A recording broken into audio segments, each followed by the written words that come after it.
Well, the T20I squad for the matches against New Zealand has been announced. India's T20I squad. This is, of course, the first series India will play in the post Kohli Shastri era. And of course, Virat Kohli will no longer be India's T20 international captain. The BCCI has announced the squad in a press release, and they have named Rohit Sharma captain, KL Rahul as deputy. But there is no yet clear confirmation, no clear word on whether Rohit Sharma will be India's long-time T20I captain, with there being a vacancy in that post. The BCCI just put out a press release announcing the teams for India versus New Zealand in the T20I series, and of course also named the India A squad for the tour of South Africa from the 23rd of November to the 9th of December.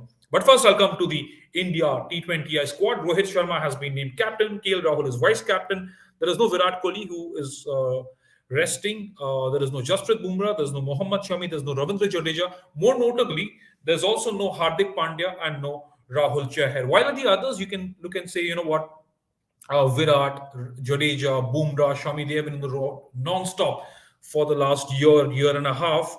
Hardik Pandya made a comeback to the India team for the World Cup. He was, of course, part of the tour Indian team for the tour of Sri Lanka. He did play the IPL, wasn't bowling. He did bowl in a couple of games after a lot of hue and cry over Hardik Pandya's specific role in the team. But there is no Hardik Pandya in this squad as well. A lot of the players who did well in the Indian Premier League 2021 have been rewarded. Some of them have continued to do well in the Syed Mushtaq Ali Trophy. You'll see those players have found some spots in that squad as well. So here is the playing. Here's the squad for the three T20Is against New Zealand. Rohit Sharma, the India captain. KL Rahul, vice captain. Ruturaj Gaikwad. Remember how impressive he was winning the orange cap with the Chennai Super Kings. There is, of course, Shreyas Iyer, who wasn't included in the World Cup squad because of a lack of match time, match practice. Surya Kumar Yadav has retained his place, as has Rishabh Pant, Ishan Kishan. Venkatesh Iyer, the dynamic Kolkata Knight Riders all-rounder who was superb at the top of the order alongside Shubman Gill, can also bowl some decent medium pace. He's been named in the side, as has Yuzvendra Chahal. That is the big plus in this squad selection. Of course, there was a lot of criticism around the fact that Chahal was left out, and they went for Rahul Chahar, and the reason given was that Rahul Chahar bowls faster leg spin, which is why he was in the side ahead of Yuzvendra Chahal. Ashwin, of course, who made a comeback into India's T20I side after 4 years.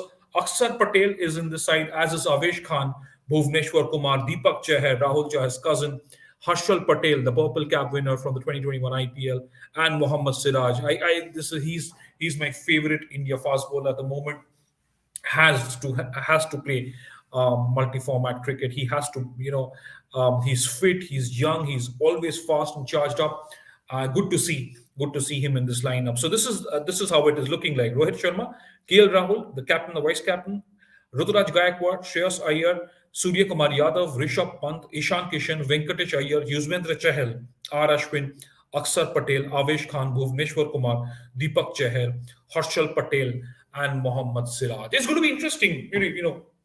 Once the series starts, you have KL Rahul, Rohit Sharma, the two openers, the two first choice openers in T20s and Test cricket. Ruturaj Gaikwad and Venkatesh Iyer have also succeeded as openers for CSK and KKR respectively. You'd want to see where they bat. You really want to see these guys get some game time in the middle. Only 3 T20 internationals, so hopefully they'll get some games as well. Shreyas Iyer, an experienced middle order batsman by now. He's played for Delhi Capitals. He's played a fair few games for India as well. Ruturaj Gaikwad, of course, remember, made his debut on the tour of Sri Lanka and the T20 internationals. Where do these guys go to play? First glance would tell you probably Rohit Sharma, KL Rahul there, the two openers. You'll have Shreyas Iyer in the middle somewhere. Will Rishabh Pant, will you see Ishan Kishan getting some game time ahead of Rishabh Pant? That's something that we want to see.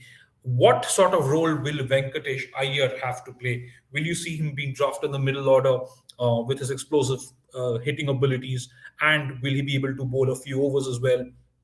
Good to see Yuzvendra Chahal back in the side.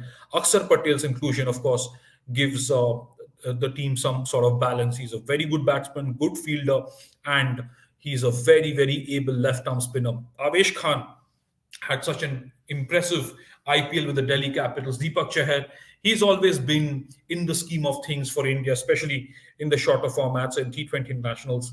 An integral part of the Chennai Super Kings lineup. Harshal Patel showed why he's such a promising bowler. He's 30 already, but he continues to be an integral cog in the wheel for the Royal Challengers Bangalore. And of course, Mohammad Siraj, another RCB pacer, who has also made a massive impression for India across formats, especially in Test cricket. Look back at the Australia tour. Look back on the tour of England. Siraj was just absolutely brilliant. So it's good to see such serious pace in this lineup. Bhuvneshwar Kumar struggled against Pakistan. Was benched for a few games in the World Cup as well, but he's been given another chance. He's uh, given the way things are going to move forward under the new era. They want to see how Bhuvneshwar Kumar goes as well. So there's a fair bit of experience and some young players, some rookies who have been rewarded for their performances in the IPL. Um, and of course, some of them have continued to do well. Someone like Ruturaj Gaikwad, he's in the top 4 or 5 run scorers in the ongoing Said Mushtaq Ali Trophy. So it's good to see. It's good to see that they have been named in the team. Sahil Kaul, I was just talking about that all batsmen are top order players. Yes, but could you see a few of them maybe being rotated? And do you see someone like Rutraj Gaikwad, for example, playing as a number three? Could you see Venkatesh Iyer being used somewhere lower down the order? At the top of my head, just trying to figure out a playing 11. What would it look like if you're playing a full strength 11? Rohit Kale at the top. Would you have Ruturaj Gaikwad at number three? Shreyas Iyer probably at number four. Then you have someone like Venkatesh Iyer at number five, probably Rishabh Pant at number six. Then you have someone like Deepak Chahar or Aksa Patel at number seven. Then you have someone like Ashwin with his experience. Then you have Harshal Patel, Mohammad Siraj. So it does look like a pretty good combination as well. And if Bhuvneshwar Kumar is playing, he's no bunk mug with the bat either. So there is scope for these players to come in and get used to international cricket, get used to being part of the T20 format. Yes, Venkatesh is a top order batsman. If you look at his stint for Madhya Pradesh or for Kolkata Knight Riders, he's batted as an opener. Where do they see him? There are four openers in this side, four full-time professional openers. So that remains to be seen. We'll see how that goes. Will KL Rahul batter number three? I don't think that's something they'd want to tamper with. Two very explosive India openers. Maybe you'll see the likes of Rituraj Gaikwad, Venkatesh Iyer being floated up and down the order. Who knows? As long as they get some game time, get to be part of the Indian dressing room. Rohit Sharma, again, there was speculation that he will be named captain. Virat Kohli and Ravi Shastri dropped enough hints in their press interactions through the closing stages of India's campaign in the T20 World Cup. That remains. That's something we're going to have to wait and watch. But this is, again, let me repeat, Rohit Sharma has not been named captain of India's T20I sides permanently on a permanent basis. There'll be no official announcement. All that we've seen from the BCCI is that Virat Kohli has been rested along with some senior India players, and Rohit Sharma has been asked to lead this T20I side. Tech phase, Rajesh, so do you think Venkaya will not play as usual at number six? Because if we observe him, he uses the field restrictions during power play. Very good point, and that's exactly what I was talking about. Probably they might want to see him somewhere in the top 4 or 5. Could be used as a floater because he's a left-handed batsman. You also have either Rishabh Pant or Ishan Kishan, who are also a top order batsman. Ishan Kishan also bats at the top, either as an opener or top three. So Ishan Kishan was essentially drafted in the World Cup squad because as an opener, and he also played for Mumbai Indians. When he came back to form, the last 2 or 3 matches he played as an opener. So looking back at that, you have 4 or 5 openers in this lineup. But I'm sure there is something. The management and the selectors have in the back of their minds. They want to explore the top order options. They want to explore who can bat where. I'm pretty sure because they have so many openers in the mix, they're looking at some firepower at the top of the order. I'm not sure where these guys are going to bat, but I think for me, in my head, I think the first top three could be Rahul, Rohit, Ruturaj Gaikwad, and then the rest, depending on where they play. Ishan Kishan, I don't see him playing in the middle order. Venkatesh Iyer, maybe he'd be able to get through. What about Sheldon Jackson? Himadri Chakravarti is asking. What about Sheldon Jackson or Mandeep Singh with such stellar domestic records? Yes, Sheldon Jackson is continuing to do well in the domestic Syed Mushtaq Ali Trophy as well. So there will be opportunities for him. Look at this. Look at this. Look at this. The fact is that the second T20 World Cup in 2 years, in 2022, it's still some time away. It's just about almost a year away from now. So there will be plenty of T20 matches to be played. There is the series now against New Zealand. There are 4 matches against South Africa early next year. So there will be plenty of options for India to try and regularize proper playing 11. Maybe look at a pool of 15 to 16 players who can be given regular game time, and that's so important because that T20 World Cup is just about a year away. So this is something that Rahul Dravid, the coach, Rohit Sharma, the captain, and the management, the selectors will be looking to do: draft as many players as has been, as can be possible. All About Sports is asking: has Hardik been dropped or injured or rested? Again, uh, would Hardik Pandya have been rested? How much cricket has he played compared to the rest of the senior cricketers? Uh, he was part of India's tour of Sri Lanka. He played the IPL. He did not bowl. He did play against England, but he did not bowl. He did not bowl again in the World Cup. He bowled a couple of overs after all of the hue and cry over his role in the team, like I said.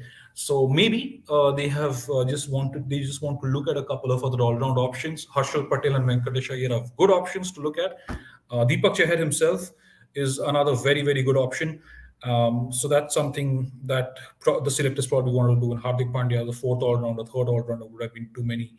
And if Hardik Pandya is not bowling, if he's not fit enough to bowl, or if he's maybe not confident about his bowling himself, it is just as good to look at some other options. Will Virat Kohli join to play the Test matches? Gautam Jahan. As far as we know, from what we understand, he will probably come back for the second Test match. He will continue to rest for the first, where Rohit Sharma is expected to lead. So there is, of course, no official announcement. This is from what we're getting to hear, and Virat Kohli will be able to link up with the team for the second Test match. That Paramesh is saying Ruturaj again for bench, how he fits Rohit and Rahul are there. Yes, that's exactly the talking point. Will he come in and probably bat at number 3? Will we get to see some of Ruturaj Gaikwad's magic that we've seen in the IPL and the Syed Mushtaq Ali Trophy? Well, then, that's that. The news is Rohit Sharma has been named captain for the T20I series against New Zealand starting the 17th of November. Rahul Dravid's first assignment as head coach of the Indian men's cricket team. KL Rahul has been named Rohit Sharma's deputy. No Virat Kohli. Virat Kohli has been rested. No Jasprit Bumrah. No Mohammad Shami. No Ravindra Jadeja. No Hardik Pandya. So those are the big names absent or being rested from the squad for the India squad for the T20I series against New Zealand, which starts on the 17th of November, just about a week from now. We'll come back with more of the squad analysis, how India's shaping up, how India's gearing up, how this new era will look under Rahul Dravid, what he's looking at. And of course, the closing stages of the T20 World Cup, the 2 semi-finals, New Zealand versus England, and of course, Pakistan versus Australia. Which of these 2 teams will make it to the finals? Plenty coming up through the course of this week. Do stay tuned into Sports Today. Please do subscribe to this channel and keep supporting this platform. Thank you so much and have a very, very good evening. Stay safe.